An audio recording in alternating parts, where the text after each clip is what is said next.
আজকে 26 তারিখ, সবথেকে বেশি ঝড় বৃষ্টির দিন।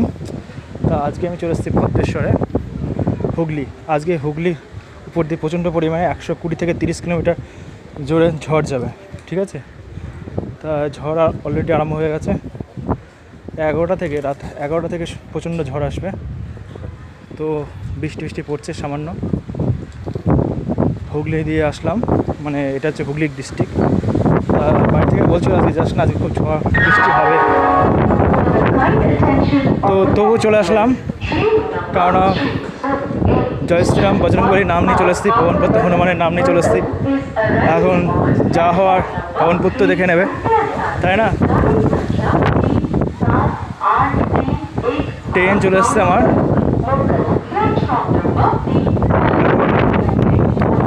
বাড়ি যাব, 3টে বাজে এখন। হয়তো বাড়ি যেতে যেতে 8টা, সাড়ে 8টা, 9টা বেজে যাবে। তো বেশ মজাই লাগছে। সামান্য ঝড় এসছে, আকাশে মেঘটা দেখো কেমন কালো হয়ে এসছে। বুঝতে পারছি আকাশের অবস্থা খুব খারাপ, প্রচণ্ড পরিমাণে ঝড় বৃষ্টি হবে আজকে। আর আমাদের নদীতে এখন মনে হয় সামান্য বৃষ্টি হচ্ছে। তো এইদিকে হাওয়ার গতি বাড়ছে আস্তে আস্তে।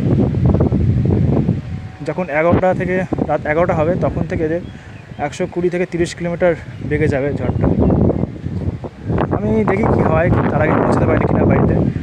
ট্রেনের মধ্যে যদি থাকি তাহলে অসুবিধা হবে না, কিন্তু ট্রেনের বাইরে থাকলে ঝড় বৃষ্টিতে এখন জয় শ্রীরাম নেমে পড়েছি। দেখা যাক পবনপুত্র কী করে। Bye, tata.